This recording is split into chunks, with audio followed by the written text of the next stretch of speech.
German soldiers couldn't believe their eyes. In the thick forests of Normandy and the deserts of North Africa, they kept asking the same question: how are the Americans firing so fast? Their rifles seemed to spit bullets like machine guns, but they weren't. This weapon changed the battlefield forever and left the Wehrmacht both stunned and scrambling for answers. That weapon was the M1 Garand, and it's early 1942. The world is at war on every front, from the snows of Russia to the sands of North Africa. The United States has just entered the war after the attack on Pearl Harbor. American troops are still green, many of them fresh from farms, factories, and small towns. They about to face the battle-hardened German Wehrmacht, arguably the most disciplined and experienced fighting force in the world at that time. The Germans, equipped with their trusted carabiner 98K bolt-action rifles, have spent years perfecting their tactics. Their soldiers are trained in rapid, precise bolt-action firing, and their doctrine relies on machine guns like the MG-34 and MG-42 to deliver most of the squad's firepower. The rifleman's job is to support that machine gun, not dominate the firefight.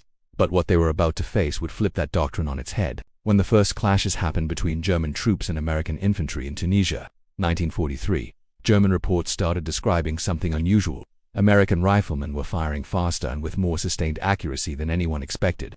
One German officer even wrote in his field report, "Their rifle fire is unnervingly rapid, almost like light machine guns. It is difficult to suppress them." This wasn't just another bolt-action rifle. The M1 Garand was something entirely new, the world's first standard-issue semi-automatic service rifle, designed by Canadian-born firearms engineer John Garand at the Springfield Armory. The M1 was a mechanical marvel for its time, instead of requiring the soldier to manually cycle the bolt between shots. As with the Kar-98K, the M1 used gas-operated action. Every pull of the trigger fired a round, automatically ejected the spent cartridge, and chambered the next one, ready to fire again in less than a second. For the individual soldier, this meant a massive leap in firepower. 8 shots could be fired in as little as 5 seconds by a trained GI, something that stunned German troops who were used to hearing slower, deliberate bolt-action fire. And perhaps the most iconic part of the M1 Garand, that distinctive metallic ping sound when the rifle SN block clip was ejected after the last round was fired. American soldiers would later joke that the sound echoed victory. But for the Wehrmacht, that sound meant facing a weapon they weren't fully prepared for. But to truly understand how this rifle shocked German troops, we need to look at how the US decided to adopt it, why it mattered so much, and how it transformed infantry combat on the battlefields of World War II in the next section. We'll go deeper into the early development of the M1 Garand, how it was tested, and why the US military gambled on a semi-automatic rifle when no other major power dared to do so. To understand why the M1 Garand was such a leap forward, we need to go back to the late 1920s and early 1930s. At that time, most of the world's armies were still using bolt-action rifles designed before World War I. The US Army's standard weapon was the Springfield M1903, a fine rifle, accurate and reliable, but slow compared to what technology could offer. Inside the Springfield Armory in Massachusetts, a quiet, meticulous engineer named John C. Garand was working on a revolutionary idea, a semi-automatic rifle that could withstand the dirt, mud, and chaos of war. Garand's design wasn't the first attempt at a self-loading rifle, but it was the first that truly worked under combat conditions without constant jams or breakdowns. The US Army took notice. By the mid-1930s, after years of testing and modifications, the M1 Garand became the first semi-automatic rifle adopted as the standard issue for any major military power. General George S. Patton would later call it the greatest battle implement ever devised, but there was controversy. Not everyone in the US military was convinced. Some high-ranking officers feared that semi-automatic rifles would make soldiers waste ammunition. Others worried about production costs. Imagine retooling entire factories just to produce this brand-new, complicated weapon at scale. Despite the doubts, the decision was made. Every US infantryman would be armed with the M1. The gamble was enormous, and when America entered World War II after Pearl Harbor, production had to be ramped up almost overnight. By 1945, over 5.4 million M1 Garands would roll off assembly lines, flooding the front lines with firepower. Now picture the moment when this decision started to pay off. Early 1943, Tunisia, North Africa. American troops are still inexperienced, many facing combat for the first time. The Germans expect easy victories, just as they had against other armies in Europe. But when firefights break out, they are hit with a storm of rifle fire. A German platoon leader reportedly wrote, "Their riflemen fire without pause. It feels like every man has an automatic weapon."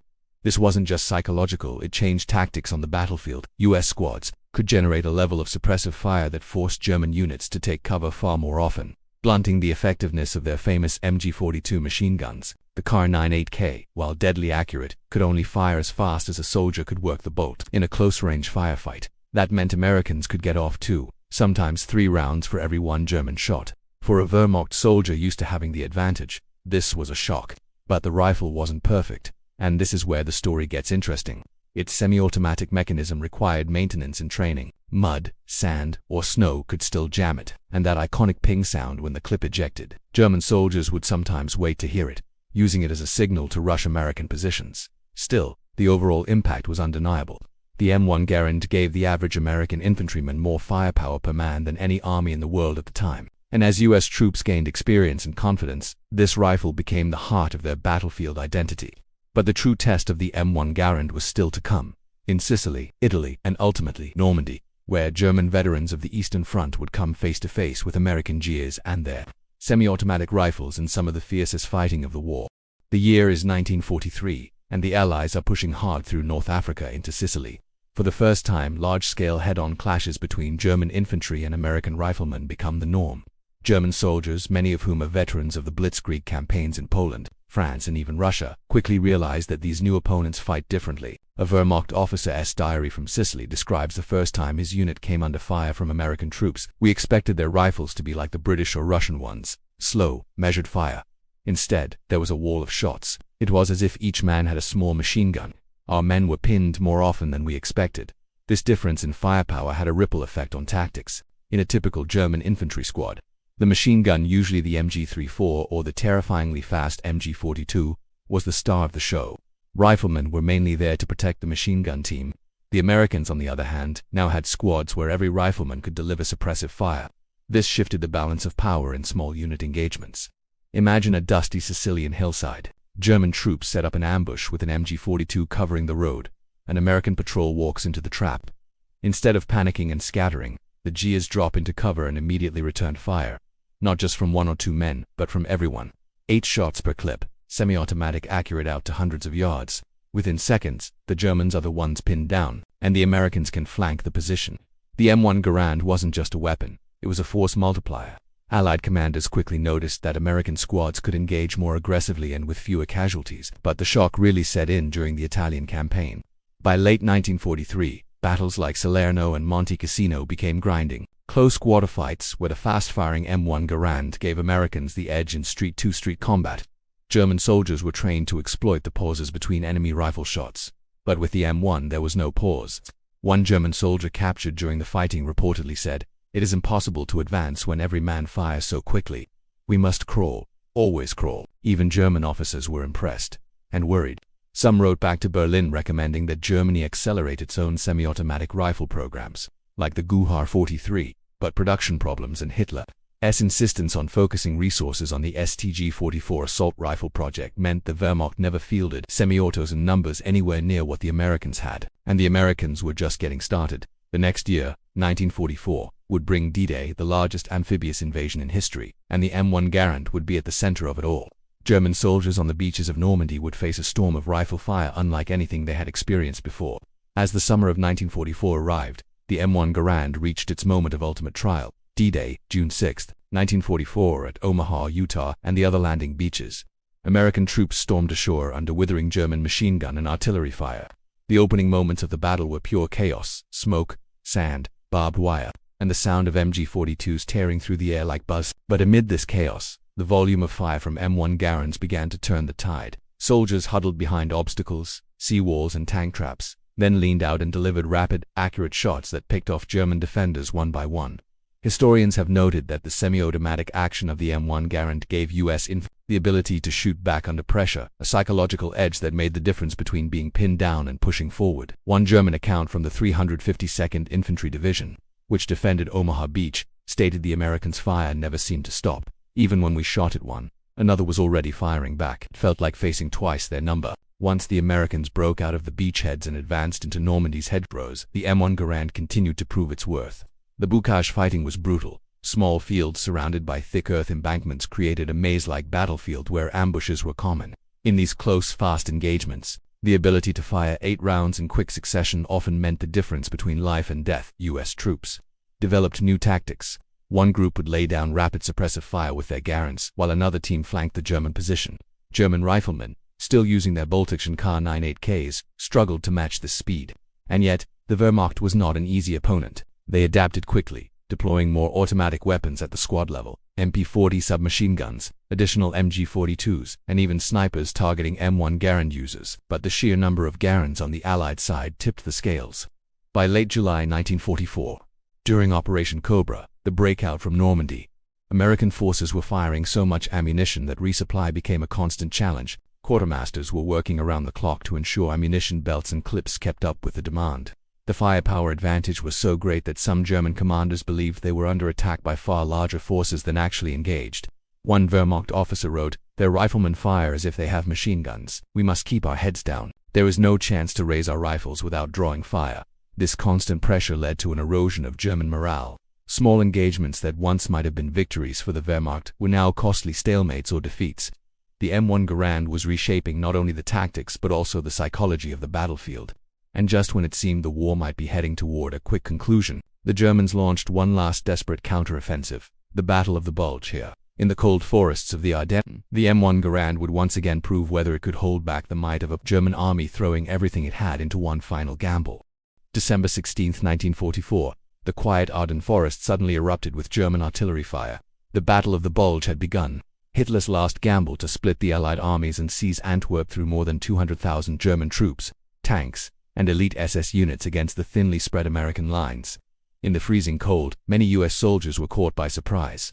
Some units were overrun entirely, but as the initial shock passed, American infantry regrouped, and once again, the M1 Garand became the weapon that held the line. At Bastogne, surrounded by German forces, the 101st Airborne used their Garands to devastating effect, repelling attack after attack. Every foxhole became a fortress as American soldiers unleashed rapid fire into advancing German infantry. The crisp, semi-automatic ping of empty Garand clips echoed through the snow-covered woods, a sound that terrified German attackers who believed it meant even more bullets were on the way. One German soldier later remarked, "When we heard the Americans firing, it felt like they had twice as many men. Their rifles shot too fast." This psychological impact was crucial. In close-quarters forest fighting, German troops were used to exploiting the slow cycling of bolt-action rifles, but the Garand allowed Gs to keep constant pressure on enemy positions, preventing flanking maneuvers and blunting assaults. When General Patton's Third Army finally broke through to relieve Bastogne, the Americans didn't just hold their ground, they began pushing the Germans back. In the final weeks of the battle, US infantry, supported by tanks and artillery, retook lost towns and inflicted massive casualties. The Battle of the Bulge marked the last major offensive Germany could launch in the West. From then on, the Wehrmacht was on the defensive, retreating toward the Rhine. The firepower of the M1 Garand, multiplied by millions of American soldiers, ensured that the advance would not be stopped again by the time US troops crossed the Rhine and marched into Germany in 1945. Even hardened German veterans were openly admitting their respect for the weapon. Some surrendered while still carrying their Kar-98Ks, eager to trade them for captured Garands. Others even used captured Garands themselves in desperate rearguard actions, knowing its rate of fire might give them a better chance to survive. The M1 Garand had not just proven itself, it had reshaped the modern battlefield. It turned the American infantry squad into a deadly force capable of both offense and defense, shifting the momentum of firefights and forcing the Wehrmacht to fight on unequal terms. But the story doesn't end here. The war was almost over, but the legacy of the Garand was just beginning. What would this rifle mean for the post-war world, and how did it influence the next generation of small arms? When the guns finally fell silent in May 1945, Germany lay in ruins. Millions of soldiers laid down their arms, and in many cases, the first thing they did was exchange their worn-out Kar-98K rifles for American Garands as souvenirs. For many Wehrmacht soldiers, it was a symbol of the power that had overwhelmed them. General George S. Patton famously called the M1 Garand the greatest battle implement ever devised. He wasn't exaggerating. Its success during World War II inspired nearly every post-war military power to adopt some form of semi-automatic or select-fire rifle for their infantry. The Germans, who had tried to rush their Guha-43 into production, continued developing the concept, ultimately leading to the assault rifles we know today. The M1 Garand itself didn't retire after World War II. It served again in Korea, where its range and stopping power were valued in the rugged mountains, and even in the early years of Vietnam before being phased out by the M14 and eventually the M16 around the world. It armed countless allies and freedom fighters, from Europe to Asia, for decades. But perhaps the most surprising fact, many of the very Wehrmacht veterans, who once faced the M1 Garand on the battlefield, would later join NATO forces during the Cold War, training with the very rifle they once feared. Some even admitted to American officers that it had been the single most formidable weapon in the hands of the Allied infantry.